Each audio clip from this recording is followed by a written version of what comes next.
Oi, pessoal, seja muito bem-vinda, muito bem-vindo a mais esse episódio inédito do podcast Sucesso à Brasileira. Sou o Celso Sberner, consultor de empresas, de tecnologia e pessoas há bastante tempo e tive o privilégio de conhecer e continuar conhecendo muita gente de sucesso com muito conteúdo para compartilhar aqui com a gente. O objetivo do nosso projeto Sucesso à Brasileira é esse: ajudar a gerar mais sucesso no nosso país. Como é que a gente faz isso? A gente traz pessoas aqui no nosso podcast, convidados com muito conteúdo para falar de temas importantes, mandatórios, atuais para a nossa vida e para também compartilhar histórias, dicas e nos ajudar bastante. Eu queria muito, não tinha conseguido trazer assim alguém ainda da área de recursos humanos, né? Uma das áreas que mais evoluiu nesses últimos anos. E hoje eu tenho o privilégio de receber aqui como convidada ela que há mais de 20 anos trabalha na área de recursos humanos, tem uma carreira incrível, a gente vai falar. Eu queria agradecer muito a sua presença, Cristiane Oliveira. Muito obrigada, Celso. Um prazer. Que honra, né? Nossa, representar a RH aqui para falar com você, com vocês, né? Muito bom, estou muito feliz. Obrigada mesmo pelo convite. Muito legal. Era muito importante trazer alguém de recursos humanos e você, com várias indicações, representa muito bem. Obrigado por você veio do Rio de Janeiro, por um dia bem frio aqui em São Paulo. Ah, hoje está ótimo, né? Passado a terça-feira, tá tudo bem. Obrigado 2 vezes por ter vindo da cidade maravilhosa para cá. E a gente vai falar, pessoal, aqui da carreira da Cris. Ela tem passagens por grandes empresas. Ela passou pela TV Globo, pelo Banco BBM, pela Neoenergia, pelo Metrô Rio e mais recentemente também ela era diretora de RH e Cultura da Mosaico. Nós vamos falar da carreira dela, mas Cris, vamos... E tem tanta coisa de RH, porque o RH é uma das áreas que mais evoluiu nos últimos 50 anos, né? Ele saiu de simplesmente coisas... de departamento pessoal, de pagar folha de pagamento, para hoje falar de saúde mental e de uma série de coisas dessa evolução.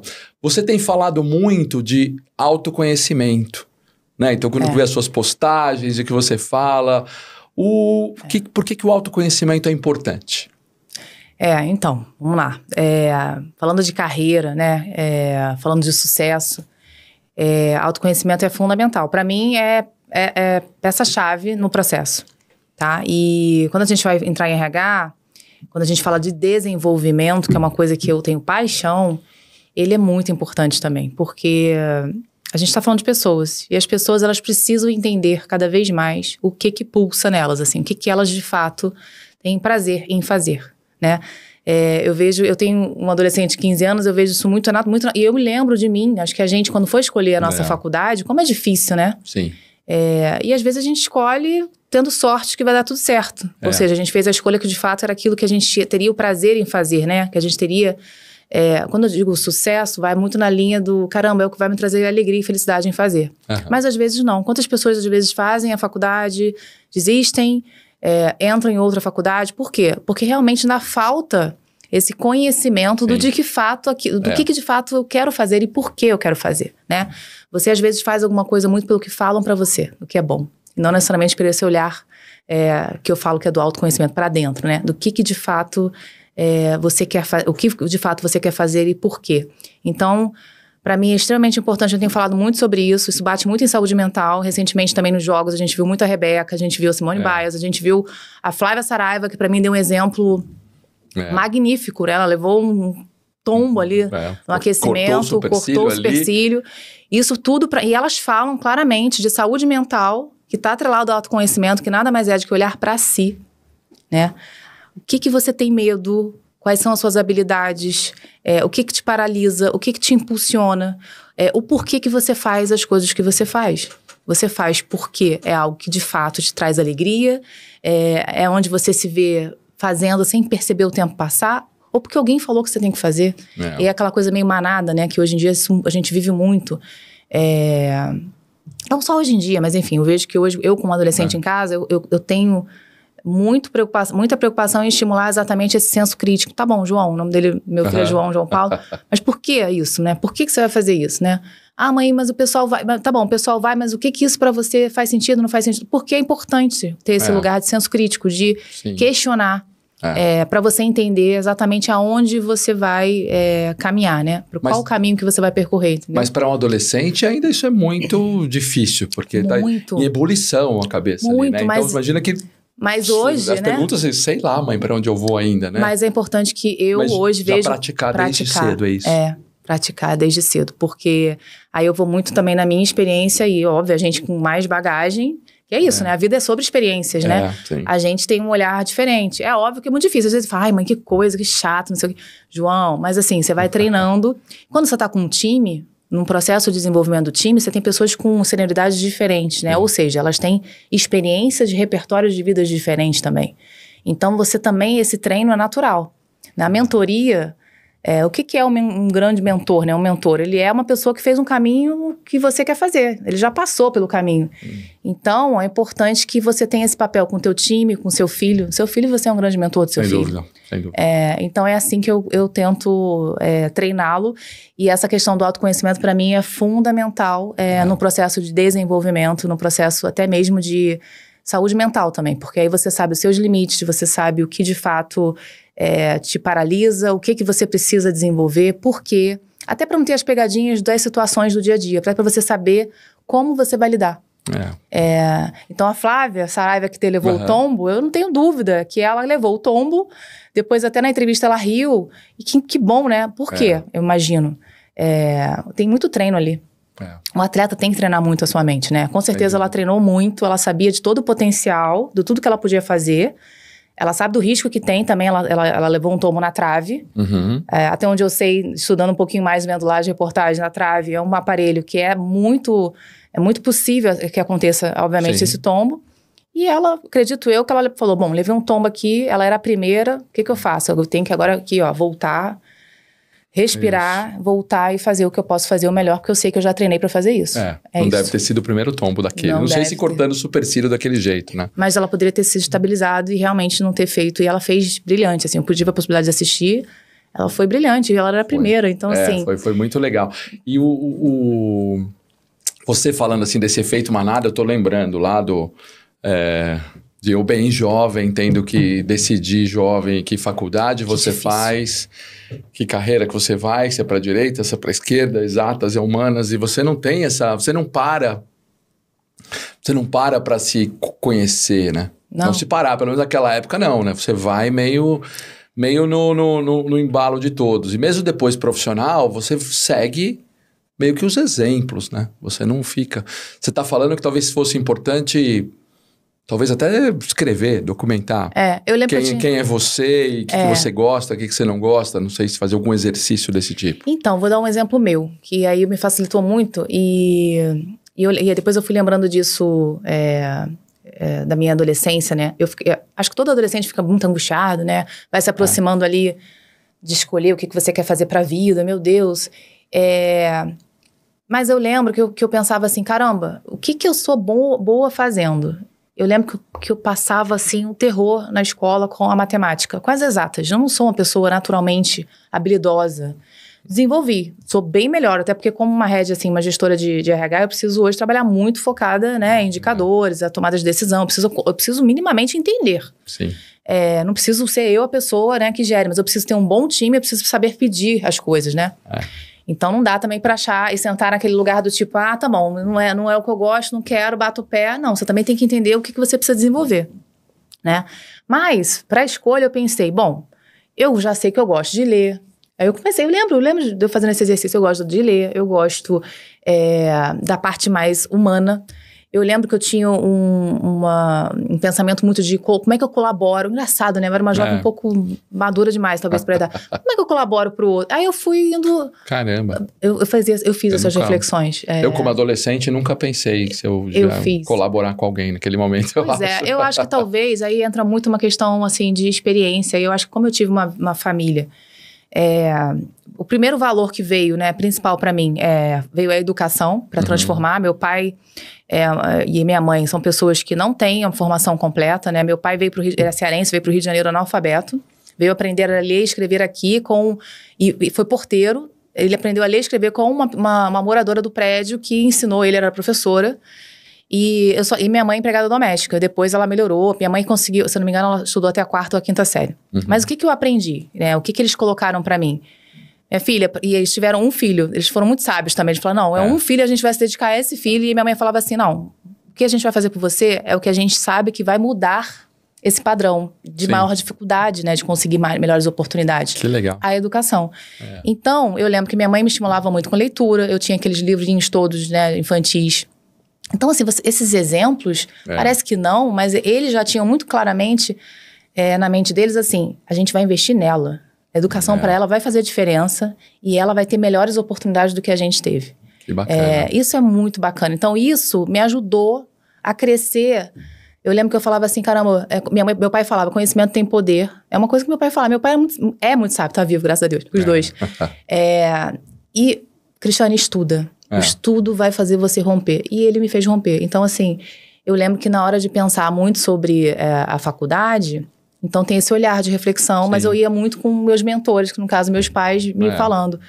Vamos lá, você gosta de quê? Eu gostava de ler, eu adorava ler, ficava lendo pra caramba, eu gostava de escrever. Já praticava o autoconhecimento aí já, né? Já mas não sabia que era isso, entendeu? Isso, mas já ainda parando pra avaliar pra onde você ia. Eu lembro que na faculdade... Aí já é outra etapa. Depois que eu entrei na faculdade, você vai incrementando, né? Você vai conversando com pessoas que têm mais experiência, e aí isso vai te direcionando, mas você precisa ter senso crítico pra te direcionar, pra puxar as perguntas, né? Muita gente tem falado aqui dessa fase ser a identificação dos seus próprios talentos. É isso? Sim. É muito importante que você entenda o que você é bom fazendo. Porque, às vezes, quando você não tem essa clareza, você vai percorrer um caminho que ele não vai ser de sucesso. Não é porque você não pode, é porque você não se colocou no melhor lugar que você pode estar. Ótimo. Que é o seu lugar de potência mesmo, sabe? Imagina, se você se colocar num lugar onde você vibra, porque naturalmente é uma coisa que você gosta muito de fazer e você tem habilidade em fazer, você vai com certeza conseguir alcançar coisas muito maiores do que você se colocar num lugar onde você se força a estar. Muito bom. Né? Muito bom. Então, Pessoal, viu que é bom que a gente está com a diretora de RH aqui hoje, aqui com a gente. Então, a primeira dica se autoconheça, né? Identifique seus talentos e comece ali. E é difícil. Comece por aí. E aqui, então, como sempre, a gente vai ter também como achar Cristiane Oliveira, a rede social e tudo dela aqui para encontrá-la e falar mais. E além disso, né, Cris, além de falar dessa história de autoconhecimento, você também fala de excelência na sua gestão emocional. Que também deve ter um pouco a ver com inteligência emocional, mas o que é essa gestão emocional? Tem mais a ver até com a Susan David, fala muito de agilidade emocional. É sutil, mas tem uma diferença. É você saber lidar com as suas emoções. De novo, vou usar o exemplo da Flávia agora. Ela teve uma agilidade maravilhosa naquele momento. É você com a raiva, com a frustração, com a dor que ela sentiu, com medo. Caramba, eu sou a primeira, será que eu vou cair de novo? E aí ela vê toda aquela emoção na cabeça dela, que eu tenho certeza que ela deve ter sentido, e a gente sente no mundo corporativo, na nossa vida, no nosso dia a dia, em inúmeras situações que a gente vive, e a gente pensar assim, o que eu faço com tudo isso? E conseguir sair do outro lado com uma atitude produtiva frente àquele cenário. Então, por exemplo, a Flávia, estou usando o exemplo dela que está muito recente, eu acho que todo mundo deve ter visto, ela conseguiu fazer. Então, isso você aprende treinando, você aprende com as suas experiências, os seus repertórios de vida, eles vão treinando você e vão moldando você. Se você, de fato, tiver uma atitude também de olhar, de aprender com seus erros e não de se contrair ou retroceder com eles, né? Não vou fazer isso porque aconteceu isso. Não, vou tentar de novo, né? De encarar os desafios como uma bela de uma oportunidade. Você não se paralisar mesmo frente a essas situações. É muito sobre isso que eu falo. Então, essa gestão, essa excelência dessa gestão emocional faz toda a diferença. Sim. E ela é fundamental e cada vez mais eu vejo que no mundo corporativo hoje, assim, faz muita diferença. Não é só ser um bom técnico, saber fazer bem as coisas. É como você lida com as situações. Né? As empresas estão mudando o tempo inteiro, teve pandemia, a questão da saúde mental foi fundamental. E o que fez as pessoas, algumas, de repente, ficarem melhores ou não? E não é culpa aqui disso, é natural. Possivelmente, pessoas que conseguiam ter uma caixinha de primeiros socorros, sabe? Que eu brinco, pronta ali, porque se conheciam e porque sabiam fazer essa gestão melhor, conseguiam, de certa forma, lidar melhor com essas adversidades, seja da pandemia, sejam de situações de mudanças frequentes, de cenários muito adversos, né? Então, exigindo muita adaptação. Com certeza, essas pessoas elas vão sair mais na frente do que as que não conseguiram treinar tanto isso. Isso é treinamento?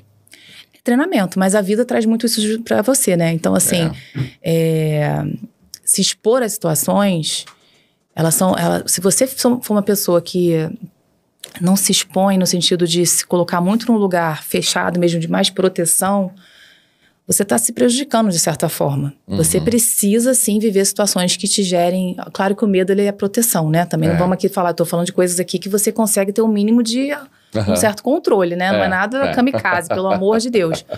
Mas você precisa se expor até para ver se que você é capaz, para você também perceber que talvez não foi no 100%, mas foi no 80%. Esses 20% você corre atrás como é que você se desenvolve.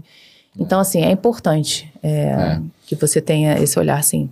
Muito bem. Gestão emocional também está no topo da lista das prioridades. Muito. Hoje, quando a gente faz processo seletivo, a gente tenta perceber muito a parte técnica, mas é muito importante. Eu até escrevi um artigo recentemente que é a questão das competências pessoais, né? Você trazer um pouquinho do entendimento, como que aquela pessoa se adapta, quais são as situações que ela teve que ela viveu, né? De muitas adversidades e como é que ela encarou. Porque a empresa é a mesma coisa, né? Quando você traz alguém para dentro da companhia, a companhia ela não vai ter um gráfico assim, né? A gente vai ter isso aqui em vários momentos, em várias situações, né? E como que aquela pessoa me ajuda? Sim. Como que ela ajuda e fortalece o time? Como que ela ajuda e fortalece a cultura? Né? Como que ela vem para colaborar? Um líder mais ainda. Como que ele vai impulsionar o time? Como que ele vai agir diante de situações adversas, diante de situações que não necessariamente são as situações sempre de tudo muito positivo ou de cenários muito positivos. Não. Como é que isso vai funcionar? Então, a gente tenta identificar isso. Isso é óbvio, dependendo da bagagem de cada um, isso vai estar mais maduro. Né? Quando você pega uma pessoa que é mais júnior, porque é natural, ela ainda vai viver muitas coisas, bacana. Mas você também tenta entender um pouquinho o histórico de vida dessas pessoas. Até para entender o quanto que elas vão conseguir contribuir, o quanto que vai ser fácil a adaptação a determinada cultura, porque tem os valores, como é que a gente vai conectar isso, como é que essa pessoa vai conseguir se desenvolver. Né? Eu li esse seu artigo lá no LinkedIn, muito bacana, né? E você, como sendo do RH, né, um processo que afeta a todos nós aqui, sem dúvida, né, é um processo seletivo, né? E muito legal que você coloca lá, né, contratar as pessoas pelo que elas sabem ou contratar a pessoa pelo que ela é. Pelo que ela é, né? E como é que faz? Contrata pelo que ela sabe ou pelo que ela é? É tentar ter a combinação dos dois, mas o que acontece hoje é que o olhar para as habilidades que eu estou chamando aqui das competências pessoais, que tem muito a ver com as habilidades emocionais, que é essa agilidade, como que essa pessoa tem essa agilidade emocional, esse olhar tem que ser treinado, porque ele é muito natural que você olhe as competências técnicas, que você olhe realmente formação, certificações, né? Que você olhe muito mesmo essa parte aqui, e você pouco olha esta, e esta vai fazer muita diferença nas situações corporativas, nas situações do meio, né, do ambiente corporativo. Porque a empresa é como a vida. Ela vai ter várias situações. E como que essa pessoa que lida, como é que é a história de vida eu gosto de entrevistar as pessoas, entendendo muito, assim, essa parte, mas eu sempre faço muitas perguntas para entender. Me fala um pouco de você fora trabalho.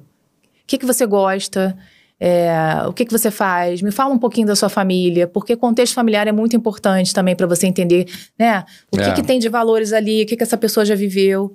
E tem histórias incríveis, tem histórias que são muito desafiadoras, que fizeram com que essas pessoas também tivessem que superar ou romper questões que você às vezes nem imagina. Que você nunca saberia se você não conversasse. E às vezes é importante para você entender, caramba, será que a empresa hoje, no cenário que eu estou, com que essa pessoa viveu ou vive, ou que ela está trazendo, de fato faz sentido?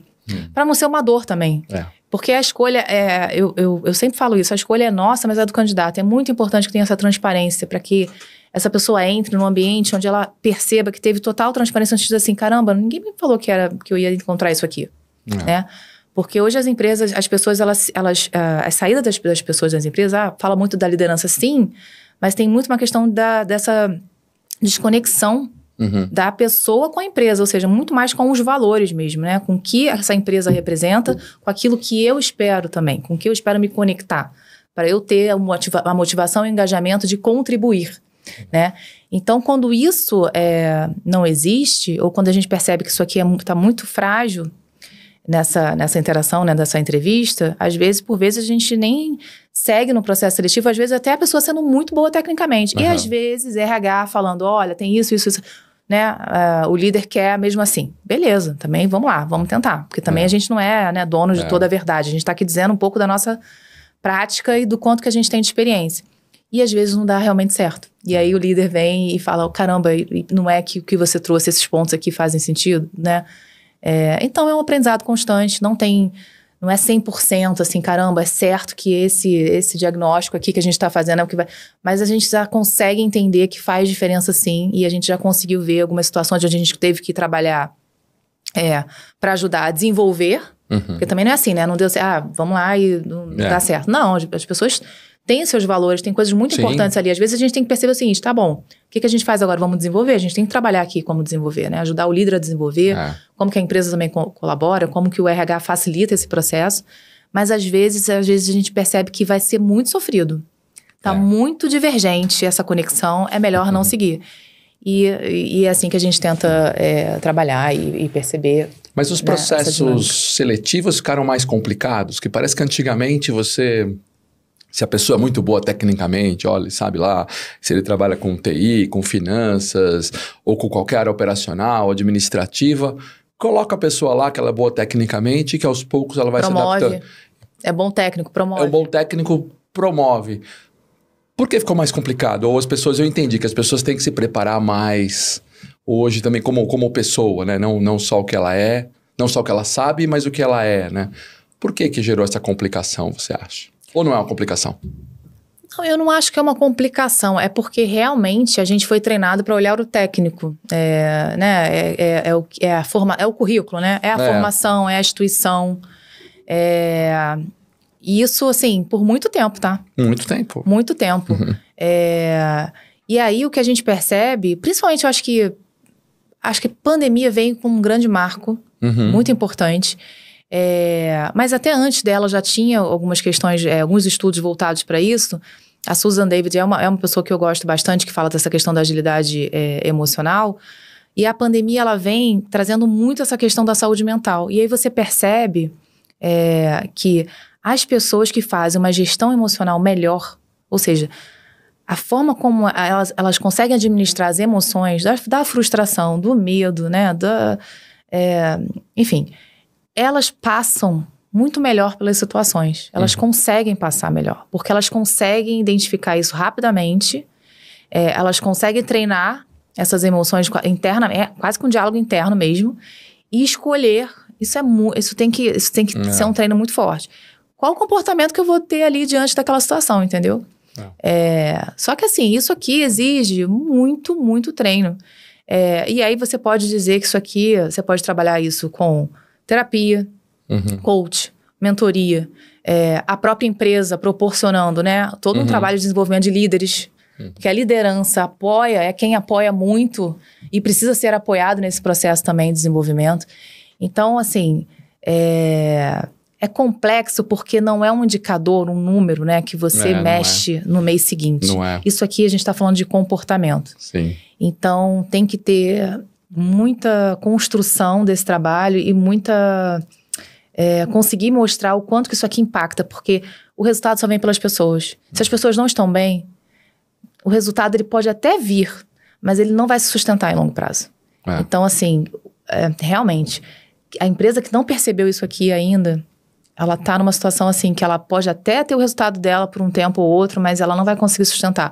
Ela vai perder pessoas, ela não vai conseguir fazer a gestão do conhecimento dela, né, de forma saudável. O processo, ele não se sustenta. Toda hora você está mudando times ou líderes. Então, você imagina o gasto que você tem nisso aqui, nesse processo. É um processo muito ruim de construção, de amadurecimento e de perenidade mesmo, né? Sim. De resultado, de fortalecimento de uma companhia e de cultura. Então, essa é a complexidade da coisa, na minha visão. Não basta só, então, saber, né?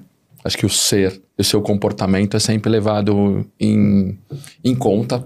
E cada vez mais, acho que hoje dificilmente uma empresa não faz isso, né? Nos processos seletivos. Acho que já tem uma evolução, né? Tem a questão do fit cultural, que muitas empresas usam. Tem algumas ferramentas que tentam usar para tentar identificar isso. Obviamente, uma boa entrevista, e aí você tem que ter um time que conduz essa entrevista passando não só por esse olhar técnico, né? Tem que ter uma sensibilização da liderança para isso que a gente está falando. Mas muitos líderes já estão tendo esse olhar porque entendem no dia a dia que essa maturidade, ela faz diferença na construção ali dos times, na resolução dos problemas, né? Então, isso é um processo que tá em evolução, sim. E esse olhar já está mudando. Muito mais do que no passado, que era um olhar bem mais difícil de você ter. As empresas mudam, né? E aí vai para uma outra coisa que você fala, né? Você não é só você é diretora de RH e cultura, né? Então, acho que está muito associado a essa história também de formar a cultura das pessoas, das empresas. Como é que a cultura entra aí nesse ponto? A cultura é comportamento, né? A cultura é feita por pessoas. A gente tem uma empresa onde com essa empresa, você tenta identificar quais são os valores que você quer que essa empresa transmita, né?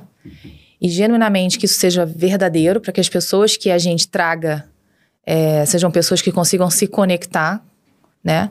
E essa conexão acontecendo de forma muito forte, não tem como não ter sucesso aqui, né? Então, hoje as pessoas, elas realmente... Tem até uma pesquisa da GPTW que fala muito sobre isso. Eu não tenho agora de cor, mas se não me engano, fica entre os 3 primeiros fatores que fazem a pessoa hoje sair de uma empresa, né? Tem liderança em primeiro. Segundo, valores, ou seja, a desconexão com aquele valor, né? Você não se vê mais naquele lugar por alguma razão, desconectou. Então, você não se vê mais performando porque você não está mais motivado, você não está mais engajado, né? Não é mais aquilo que, de fato, faz sentido para você. E o terceiro é a remuneração, né? Então, a cultura ela tem que ser muito bem trabalhada no sentido de que você tem um ambiente onde as pessoas elas tenham realmente prazer em trabalhar e estar. Isso é desafiador também, porque você tem que construir isso de forma muito sólida e perene. Só que a cultura, as pessoas não têm que entender que a cultura ela pode mudar, ela vai se adaptando. A empresa, ela sofre mudanças como todo mundo, né? Ela é uma organização viva. E eu vejo que as pessoas acham que assim, mas a cultura já não é mais como antes. Não, peraí, a pandemia fez a empresa mudar, né? Culturalmente, as coisas vão se adaptando. Porque o que a gente quer dessa cultura, na essência, que não mude? Mas tem outras coisas que a gente vai ter que mudar, até para a sustentação dessa empresa, sustentabilidade dessa empresa. Assim, não tem como a gente achar que esse processo ele não é vivo e orgânico, né? O que a gente tem que entender é aquilo que a gente não pode perder e quem a gente quer conectar. Porque conectando de forma correta, esse resultado vem. A gente traz pessoas que, de fato, se veem felizes, colaborando com o que tem de melhor com aquela empresa. E aí a gente vê uma cultura forte acontecendo e algumas empresas fazem isso muito bem, né? E outras estão realmente no desafio dessa construção. Então, para mim, cultura é uma das coisas mais desafiadoras que a gente tem para trabalhar. Não, e pensar que as pessoas cada vez mais... elas passam mais tempo convivendo com a empresa ou com as pessoas da empresa, muitas vezes, do que com as pessoas que gosta, que ama fora, né? Então tem que ser um lugar bom, né? Tem que ser um lugar de segurança. Tem que ser. Segurança para você poder ser autêntico, para você poder contribuir de forma autêntica com aquilo que você sabe, com aquilo que você tem de melhor. E também demonstrar suas fragilidades do ponto de vista de que isso aqui eu preciso desenvolver. E que seja acolhido esse desenvolvimento, seja no líder, seja com a empresa oferecendo também. É o que eu acredito. Sim. Você precisa realmente trabalhar a cultura de uma forma, colocando principalmente as pessoas no centro da discussão. Não tem outra forma. E entender que o resultado da companhia, ele vem pelas pessoas. E as pessoas, quanto mais elas estiverem engajadas, conectadas, elas vão trilhar um caminho de muito sucesso numa comparação. Muito legal, Cris. E quando a gente fala de RH é engraçado, né? Porque se você é aquilo que eu falei no começo, né? A evolução da área de RH nos últimos 50 anos é incrível. Então, 50 anos atrás, você tinha uma área que era para tarefas burocráticas e supervisão de desempenho. Era isso, né? Que tinha, você tinha... Pagamento, né? Fazia DP, pagamento de folha de pagamento, uma avaliação de desempenho lá só para falar que tinha alguma coisa que estava fazendo. Para formalizar um bônus. Para formalizar alguma coisa. E era assim na década de 80 até um pouco. E 90 que começou com uma certa evolução. Hoje o RH é uma área estratégica, né? O que você acha que se deve essa evolução nesses últimos 30, 40 anos? Acredito e espero que é exatamente isso que eu falei. Não tem como você tratar um RH apenas como uma área de pagamento, né? De garantir que benefícios e o pagamento está sendo feito de forma correta. Por quê? Porque as pessoas, elas não é só o pagamento que ela recebe no final do mês, né? Como que eu lido com essa pessoa entendendo que ela ela faz parte de uma constituição de algo muito maior. Então, a estratégia de RH, ela é fundamental para o sucesso de uma companhia. Uhum. Alguns RHs conseguem se colocar dessa forma muito fortemente, mas ainda tem empresas que não conseguem ter esse olhar para RH de forma tão estratégica. Eu acho que isso também é uma construção, tá? Eu vejo que cada vez mais, graças a Deus, as empresas percebem e sabem que a área de RH é fundamental. É fundamental porque ela é quem apoia toda a construção de crescimento, de sustentação do negócio, né? De visão de médio e longo prazo, o RH está junto. Seja para selecionar, seja para fortalecer essa cultura, seja para trabalhar fortemente a questão do engajamento, seja sim para proporcionar uma meritocracia, né? Coerente, justa, né? Seja para desenvolver as pessoas frente aos desafios que aquela empresa tem. Então, RH, em todas as discussões RH, deveria estar, se não está. Porque tudo passa pelas pessoas. Então, assim, é muito importante que isso seja feito. Eu vejo que, graças a Deus, a gente está cada vez mais neste lugar.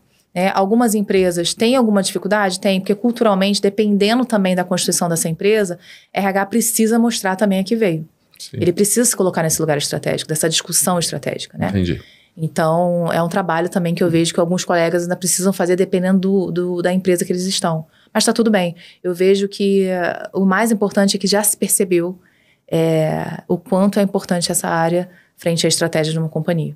Que bacana. Isso já é um belo caminho andado. Você tem tido muito sucesso na sua carreira, e quando a gente olhar, você tem Great Places to Work 19, 20, 21, 22, 23, todos os últimos 5, 6 anos aí. Explica um pouquinho, para quem não conhece, o que é Great Places to Work e como é que você tem atingiu isso nos últimos 5 anos, por favor. A gente tem a GPTW, né, que é o Great Place to Work, que é, enfim, as melhores empresas para se trabalhar. Eu já tinha trabalhado com eles na Neoenergia, mas nunca à frente do RH. A primeira vez que eu fui Great Place to Work como head de RH foi no Zoom Buscapé Mosaico, né, porque a empresa passou aí por algumas mudanças e o nome também mudou. Quando eu entrei na empresa, em 2018, a minha antecessora... E aí é mérito dela, ela já tinha, né, estava fazendo um trabalho que a empresa já tinha a certificação, né, desde a fundação, se eu não me engano, desde 2011, 12. E aí eu entrei, a gente mais um ano foi, né, ganhou, foi certificado, ficou no ranking das melhores empresas para se trabalhar. Imagina o desafio, né, você pensa assim, caramba, agora muda a liderança, a head de RH, e eu tenho que trabalhar e manter isso, né, que ela construiu. E aí, depois dos outros anos, eu também consegui. É bem desafiador. Eu entrei em 18. A gente tinha a GPTW, a gente tem a nota da GPTW e a gente também tem o NPS, né? Eu lembro que em 2018, e aí tem as zonas, né? A gente tem a zona de excelência e tem as outras zonas, e aí a gente caiu para a zona de qualidade, a nossa nota do NPS em 2019, no ano que eu entrei, 2018 para 2019. E eu já entrei com esse desafio, porque o NPS, ele é um indicador pra gente muito importante, né? E aí eu lembro que eu falei, caramba, como é que eu vou trabalhar? E aí eu fui entender também o que estava acontecendo. A empresa estava num momento de muito crescimento, teve um impacto em cultura grande, porque você traz, né? Imagina, você cresce aí 40%, 45% o teu headcount, o teu quadro.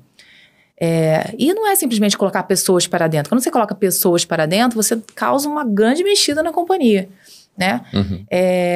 E aí eu lembro que com 3 meses eu vi que eu teria um desafio com a GPTW, que era aumentar, né? A gente voltar para a nossa zona de excelência, que é o que a gente queria, não só para ter o troféu e ter um certificado, é porque realmente continuar um trabalho que estava sendo feito muito bom. E como é que eu fiz isso, né? Eu fiz um trabalho muito com os colaboradores, assim. Eu fiz um trabalho de cocriação mesmo. Eu trouxe... a gente fez grupos focais, tentou ter um diagnóstico ainda mais apurado sobre o que estava acontecendo e montou um plano de ação. Junto com a diretoria, a gente apresentou, levei os colaboradores para apresentar junto comigo. E no ano seguinte, a gente voltou para a zona de excelência e continuou continuamos no ranking. E todos os outros anos a gente conseguiu. Claro que às vezes com nota maior, nota menor, mas a gente conseguiu.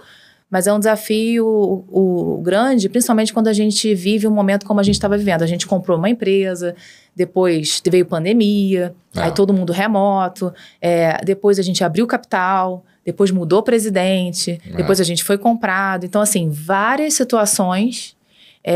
desafiadoras, né? Muito. Que só trouxeram ainda mais desafio para se trabalhar clima, né? Enfim, cultura e o ambiente interno. Então, assim, fico muito feliz de a gente ter conseguido fazer o trabalho. Mas é isso, é um trabalho de formiguinha, é desafiador. Acho que muito mais do que você ter o troféu é genuinamente você viver o Great Place to Work. De fato, genuinamente, né?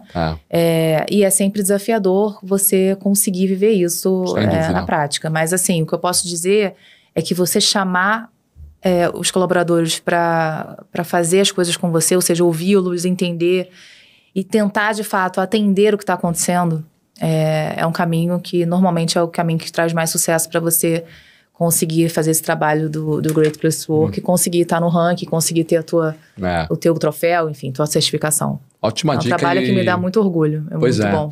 Não, e parabéns, são 5 anos seguidos num cenário que nenhum ano não é aquela coisa estável, né? Nenhum ano estava igual ao outro, né? Uma loucura, pelo que você falou. Tem ano que a gente, a gente cai, tem ano que a gente sobe. E vende a empresa, e muda aqui, muda a história, firme e forte. Tem ano que a gente, às vezes, não vai estar no ranking, mas a gente tem a certificação. Então, assim, é isso, é como a vida.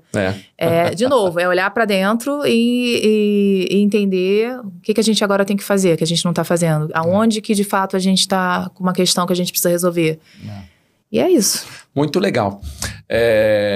Um pouquinho antes da sua carreira, vamos começar até pelo final, né? Hoje, além disso, você faz mentoria também, né? Mentoria para jovens, mentoria geral, Para jovem tá recente ainda. Tá recente, mas mentoria, então, daqui a pouco a gente fala dos jovens, mas mentoria como um todo, qual que é a ideia? Eu, no meu processo de autoconhecimento, depois, já mais velha, depois de ter feito faculdade, formada, trabalhando, eu senti muita falta, além da terapia que eu fiz durante um período, eu percebi que eu precisava trabalhar alguma outra coisa diferente. Aí eu fui fazer coach, formação mesmo. Fui fazer e é legal que você faz aplicando em você as ferramentas, né? E depois, obviamente, você utiliza ela, né? E eu utilizava muito com meus clientes, né? Eu, como consultora interna, na época, usava muito trabalhando com meus clientes, né? E depois a mentoria veio muito trabalhando com mulheres. Sim. E aí trabalhando mentoria para ajudar mulheres na primeira liderança. E aí eu comecei de forma voluntária, até pelo tempo, eu falei, vou fazer. É muito bom. Porque eu brinco que a gente tem que devolver para o mundo aquilo que a gente faz bem. Eu acredito que eu faço muito bem uma coisa, que é desenvolver. Eu amo o desenvolvimento de pessoas, assim, trabalhar com o desenvolvimento. Então, o que eu posso contribuir, uma vez que eu já passei um caminho que alguém ainda quer passar, e eu posso ajudar a trazer alguns insights, eu posso ajudar essa pessoa a pensar um pouquinho melhor, se o que de fato ela tá pensando, a construção como ela está pensando, é um caminho. Que legal. Qual o caminho, né? Aqui é mais árduo, aqui menos árduo, aqui eu já levei um tombão, posso dizer que esse caminho aqui, claro que cada um vai percorrer o seu, mas como que eu consigo trazer e contribuir para que essa pessoa passe por isso de uma forma talvez mais suave, né? Sim. E ajudando ela a entender melhor qual o caminho de fato que ela vai percorrer. Então, Legal. com mulheres, ano passado eu trabalhei e fiz com algumas mulheres, foi muito bacana. Para jovem, eu com um filho de 15 anos comecei a me despertar muito esse interesse, e aí eu tô escrevendo, na verdade eu tô tirando uma palestra para um grupo de jovens que eu vou começar, e dessa palestra eu já me ofereci para fazer mentoria com alguns também. Que bacana. Mas tá bem no início. Mas com jovem, eu acho que vai muito nessa linha do autoconhecimento. Eu vejo como é importante, ainda mais para essa galera, eu vejo que a galera assim tá com muita informação. Eles recebem mais do que a gente, né, do que a nossa época, com a internet. É muita informação. Eles se veem muito perdidos. Por vezes eles têm uma dificuldade incrível de realmente ter uma direção. Às vezes essa direção em casa também não vem tão fácil. E aí não é culpa de ninguém, é porque talvez esse pai e essa mãe também tenham uma situação onde eles também não conseguiram ter tanta essa clareza. E aí eu tô falando de pessoas mais vulneráveis, sabe? Trabalhar com jovens mais vulneráveis. Que vem de um ambiente que às vezes diz pra eles, muitas vezes, que eles não são capazes, ou que não vai ser possível, vai ser mais difícil. É isso, quando você coloca na sua cabeça, você realmente começa a vibrar desse jeito, e aí você repele muito mais do que atrai, aquilo que deveria, com o potencial que você tem. E que poderia ser utilizado de uma forma extraordinária para você fazer algo muito bom. Então é nessa linha que eu quero trabalhar com um jovem.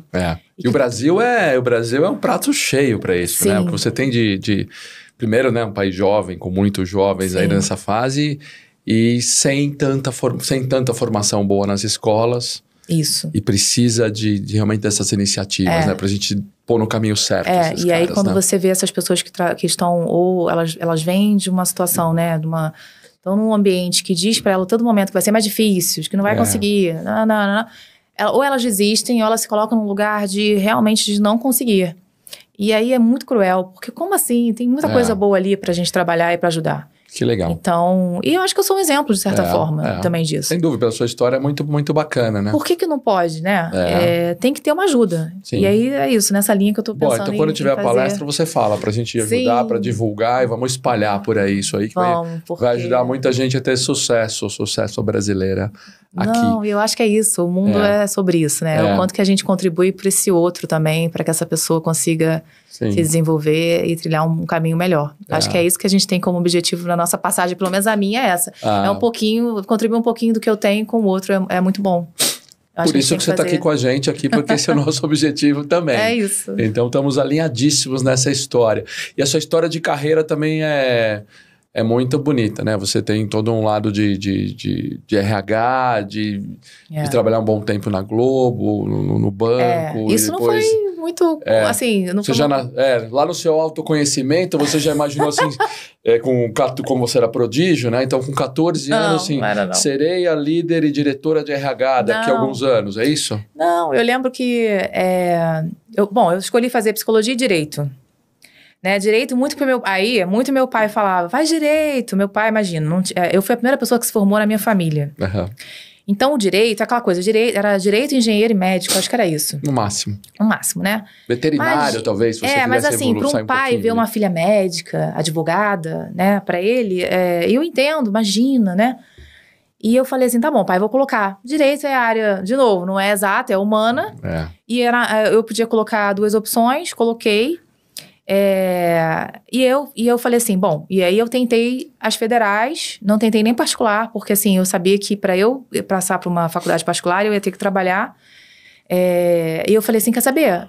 Eu quero me dedicar, eu quero fazer uma federal. Não tem problema nenhum eu trabalhar, mas eu sabia que eu podia passar. Aí eu passei para a FRJ e passei para Direito e para Psicologia. Só que na FRJ, Psicologia eu passei para entrar no primeiro semestre e Direito no segundo. Acho que foi isso. E aí eu já na ansiedade de entrar, e eu já estava muito mais na tendência da psicologia, e a psicologia não tinha nada a ver com a empresa. Eu queria realmente clinicar, eu lembro que tinha um trabalho voluntário no INCA, eu já falei, nossa, eu já vou me voluntariar para atender no INCA, eu vou ajudar as pessoas a lidar com as suas... O INCA, desculpa? O INCA, desculpa. Não, eu que não sei. É o Instituto Nacional do Câncer. Instituto Nacional do Câncer. Pô, que bacana. Você e queria aí já entrar ali. Imagina, né? Eu queria ajudar ali. E tinha um trabalho voluntário. E eu entrei na faculdade querendo clinicar. Então, assim, nada com empresa. E aí, tá bom. Entrei no UFRJ. Quando eu entrei no UFRJ, eu lembro que, acho que no segundo ano, segundo ou terceiro, eu consegui um estágio de bolsista, PIBIC, né, que é bolsa pelo governo e tal. E aí eu fui para o Fernandes Figueira, que é um hospital no Flamengo, lá no Rio de Janeiro. Mas é um hospital, um projeto lindo. Eu ia trabalhar com um grupo de psicólogos mas o tema era muito forte, né? O meu trabalho nessa frente era... Esse hospital ele recebe muitos casos de crianças que possivelmente passaram por violência doméstica. E o objetivo do estudo era identificar se os médicos, eles notificavam ou não o conselho tutelar, porque tem uma obrigação em fazer isso quando você percebe que isso está acontecendo, né? Então, era muito sensível. E aí, eu tinha que ler, estudar os prontuários, né? Eu tinha as crianças todas. E assim, eu me deparei numa realidade muito dura. Uma realidade que você ouve no jornal, mas quando você vê que acontece de fato, você se choca muito. E nessa hora eu me vi emocionalmente muito abalada e eu fiquei muito... Eu me desesperei. Eu falei, gente, eu não vou conseguir.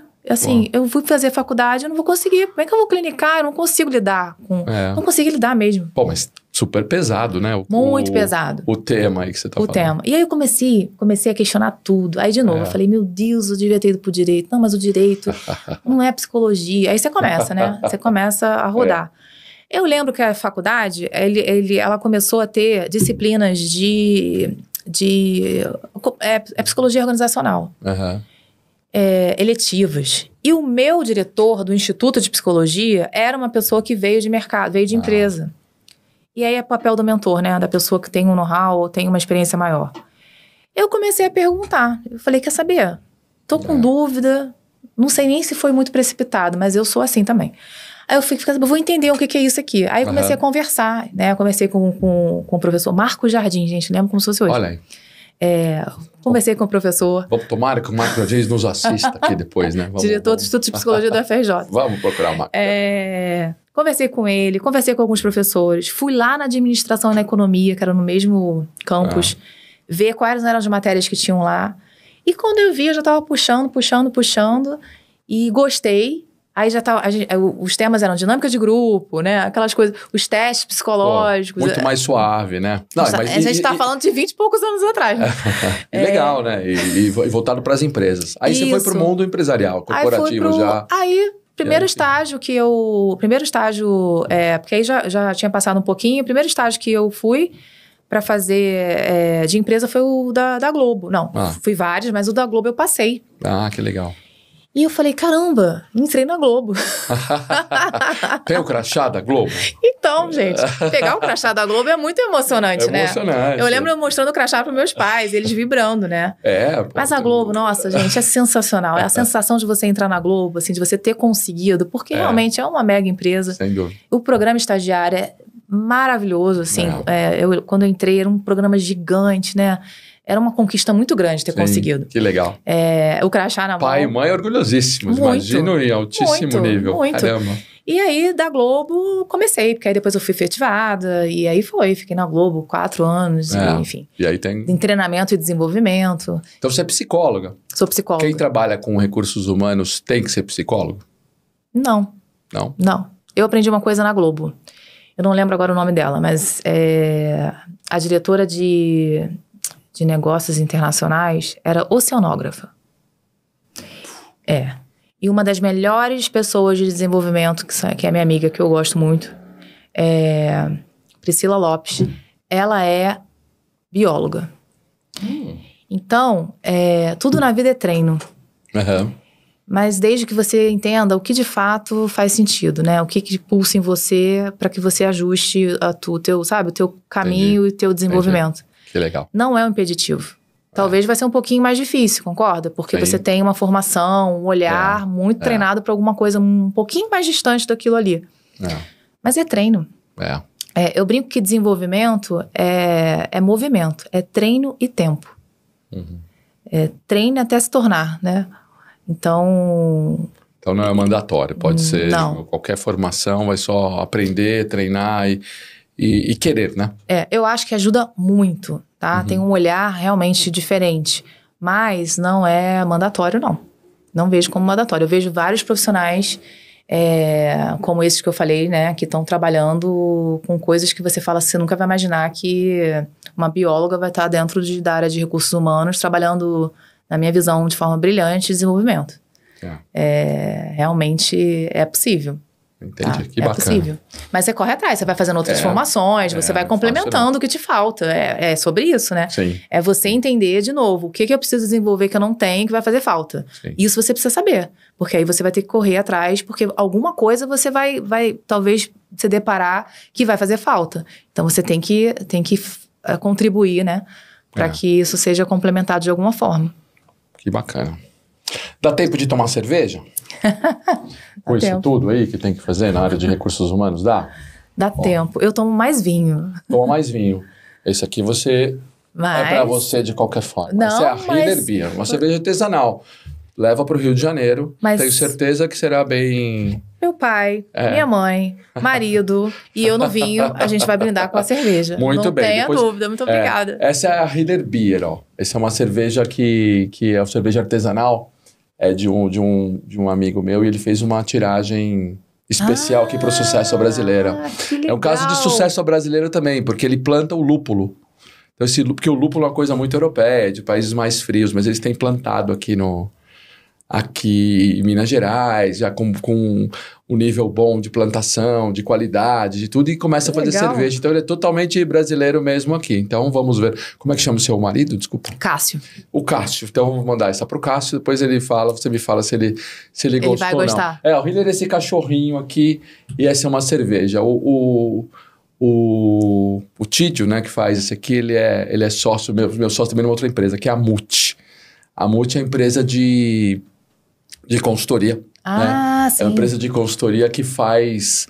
E que tem um lado, até que eu coloquei esse slide, que fala assim, ali a gente faz Talent as a Service. Ali a gente lida muito com pessoas de RH, né? O Cris, eu sou desse lado, muito mais desse lado de cá, do lado de tecnologia, mas como a gente é uma consultoria de tecnologia e recursos humanos, eu brinco que eu sou um cara de tecnologia aprendendo com você. Eu aprendo muito com o pessoal de tech também. E com a sua turma de recursos humanos. Eu acho que é uma boa junção, né? Ali a gente faz recrutamento, alocação, faz um headhunting de executivos. E aqui é muito mais a parte de processos, de tudo.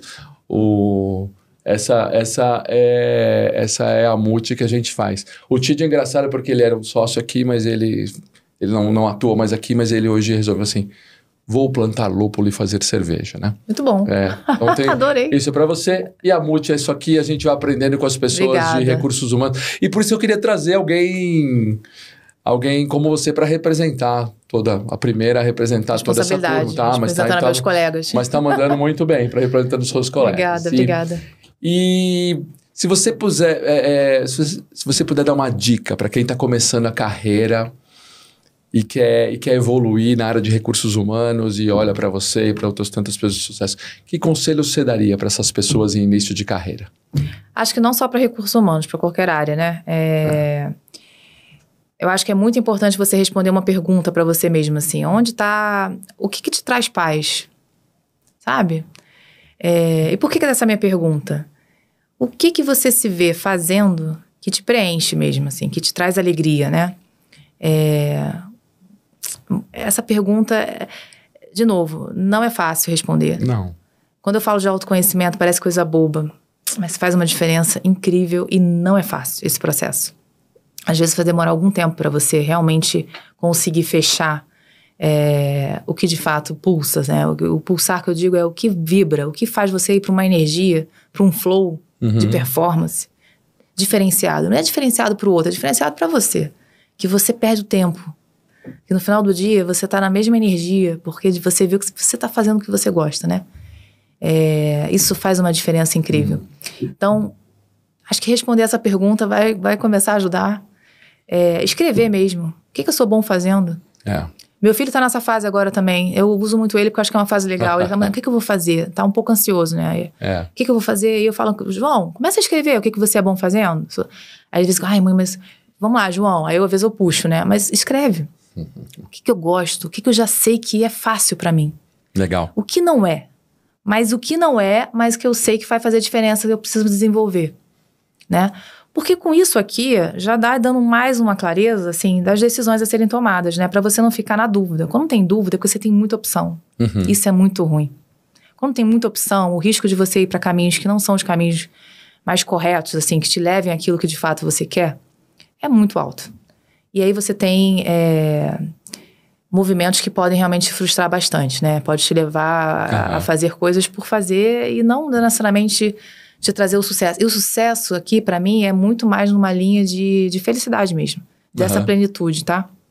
Porque todo o resto, pra mim, é uma grande consequência, né? Sim. Acho que vem com isso que eu tô trazendo aqui, de você fazendo de fato aquilo que você faz no seu melhor lugar.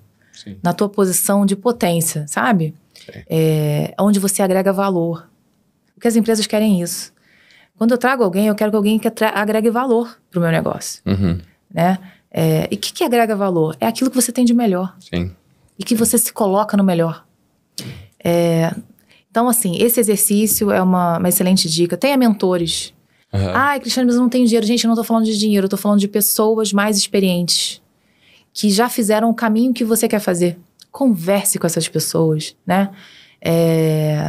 Tente ter uma que seja um grande guardião, né? Que seja aquela pessoa que você confie, que você se sinta bem conversando, que vibre por você. Sim. Né? Pode ser seu pai, pode ser sua mãe. Às vezes não vai ser pai e mãe, vai ser outra pessoa. Tá tudo bem. Mas o mentor é isso. Pense sempre numa pessoa que já fez o caminho que você quer fazer. Legal. Né? E troque. Que mais? Eu acho que isso...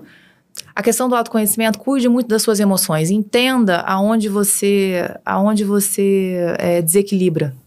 E por quê. Isso é muito importante também. Para quando você se deparar você estiver numa situação que você percebe que você vai derrapar, você já sabe o que pode acontecer e você já consegue, talvez, agir de forma mais produtiva, mais inteligente, emocionalmente falando. Muito Isso também legal. é muito importante, tá? Muito legal. Vou ver se eu aprendi algumas aqui. Depois vou tomando nota também. Mas você falou assim, tenha paz, né? Tenha paz, procure, identifique aquilo onde você faz a diferença, certo? Esse é o primeiro. Ter mentores também, independente, não tem a ver com dinheiro, nada. Pessoas experientes para te ajudar. O dinheiro, para mim, é uma grande consequência, assim como o cargo. É isso. Então, tenha mentores e também esse último o último que você falou, que é o de cuidar das suas emoções. Então, cuide das suas emoções. Tem a sua caixinha de primeiros socorros, sabe? Sei. Num dia que é ruim, tem um futebol com seus amigos que vai te dar a tua energia, vai botar você a vibrar numa energia melhor? Faça. Não se sabote naquilo que você acha que é pouco, mas que vai fazer grande diferença na sua saúde. Que bacana. Física e mental. Então, cada um vai saber o seu, né? Tem a sua yoga, tem a sua atividade física. Enfim, tem o seu tempo de leitura, tem um tempo com você. Né? A Mari né, fala muito, Mari com Y fala muito do... Mariana com Y, um beijo pra você. Exatamente, beijo, Mari. Marque uma reunião com você mesmo. Você marca reunião com todo mundo, às vezes você não tá dando tempo pra você. Então, cuide-se. Quanto melhor organizado por dentro, melhor estaremos fora. Porque a gente é exatamente o que a gente é dentro, assim. A gente reflete fora isso. Isso faz muita diferença. Que bom. Acho que o sucesso... Sempre bom ter alguém do Recursos Humanos para cuidar da gente como pessoas, né? Eu acho que o sucesso passa muito por isso tudo que eu falei. Isso para as pessoas, mas se você puder resumir para você, o que você entende por sucesso? O sucesso para mim é onde eu tenho exatamente a paz que eu falei da pergunta. Então, tem coisas muito simples para mim do sucesso. Por exemplo, eu vibro muito e eu vejo, caramba, que sucesso quando eu, de certa forma, ajudei, impactei no desenvolvimento de alguém. Alguém do meu time. Eu vi que a trilha que, de repente, a gente se desenvolveu para liderança, no final a gente vê que teve impacto e a gente vê comportamentos e a gente vê feedbacks positivos e como que a gente contribuiu para o negócio. Putz, isso é muito sucesso. Eu vejo meu filho se formando, uma pessoa do bem, né, íntegro, um jovem saudável, bacana. Eu falei, caramba, isso é sucesso, né? Então, assim, eu vejo o quanto que eu posso contribuir hoje com meus pais, né? O quanto que eles contribuíram comigo, mas eles estão vivos e a gente está bem, com saúde. Isso é muito sucesso para mim. Então, assim, geralmente onde eu tenho paz, eu vejo a minha paz, sabe? Nessas situações é onde eu vejo sucesso. O sucesso eu acho que é muito, muito particular. Para mim, sucesso é onde eu tenho paz mesmo. Então, que bacana, que bom. São que bons exemplos. Onde é que você acha que o Brasil vai estar daqui a uns 20 anos? Como é que você imagina o nosso país lá na frente? Nossa, difícil, né? Tem tanta coisa acontecendo. 2045, 2050, o que você acha? O João vai estar mais ou menos com uns 35 anos. Nossa, Você já vai ser vó, talvez? Passa tão rápido. Nossa, pode ser. Eu quero ser avó, deve ser o máximo. Olha aí. Mas calma. Mas o Brasil, vamos voltar no Brasil. O que você acha? Olha, eu sinceramente, é porque tantas coisas acontecendo, não só no Brasil, mas no mundo. Eu não sei exatamente, assim, não tenho essa... Engraçado, eu não pensei tão longe assim. Mas o que eu espero, né? Que a gente esteja num país, no mundo... Primeiro, com certeza, assim, que a gente tenha um país mais... E um mundo muito mais tranquilo, né? Que a gente não tenha mais tantas questões de guerra, que traga tanta insegurança, principalmente para quem está jovem hoje, quando olha, tem tanta insegurança sobre o que vem, sobre como vai ser, que a gente consiga ter mais igualdade, literalmente mesmo, na educação, principalmente na educação. Acho que o que a gente deve esperar e pedir mais, e é o que eu também, de alguma forma, tento contribuir, porque foi o que me mudou, o que me ajudou a romper um padrão, inclusive, é a educação, assim. Eu espero muito que o Brasil tenha um investimento maior e que as pessoas consigam ter acesso à educação de forma muito mais fácil do que hoje elas têm. E que a gente tenha um país que se transforme por aí. E que a gente que tem esse lugar, né, hoje melhor, consiga contribuir de alguma forma para que isso aconteça. Então, é onde eu espero ver o país e o mundo, né? Rompendo e crescendo, e não tem outro jeito, é na educação. Tem que ter investimento, mas muito na educação, é base de tudo, né? Na minha visão. Vamos trabalhar para chegar lá, né? Vamos trabalhar para chegar lá. Muito legal, Cris. Passa rápido aqui, a gente já está 1 hora quase conversando. É verdade, caramba. 1 hora conversando aqui. Muito bom estar com você, como eu falei, assim, ter alguém que tem essa visão, né, de humanizada das pessoas e traz uma paz. Traz uma paz conversar com você. Isso que você fala de todos se conhecer melhor, emoção. Tivemos uma bela aula aqui. Obrigada. Eu queria agradecer muito sua presença. Você é um baita sucesso à brasileira. Obrigada. Muito obrigado. E vamos estar aberto a outras coisas. Tem mais perguntas sobre RH. Faremos outro episódio em breve. Tá ótimo. Muito obrigada, Celso. Um prazer estar com vocês. Espero que tenha sido bom. E é isso, estou super à disposição. Eu sei que depois você vai colocar os contatos, por favor. Todo mundo, vamos ter todos os contatos. Cristiane Oliveira, como encontrá-la, a indicação do livro que ela falou também, as empresas, a gente coloca tudo aqui depois, muito bacana. Combinado. Como te achar. Obrigado. Vai ser um prazer. Obrigada a você, Celso. Falamos de novo, muito legal. Obrigada, gente, obrigada. Pessoal, é isso. Foi ótimo conversar com Cristiane Oliveira aqui, diretora de Recursos Humanos, para a gente ter essa visão. Fique atento, deixe já o seu like, compartilhe, comente. Toda terça-feira tem episódio inédito aqui no Sucesso à Brasileira. Nos vemos. Valeu, galera.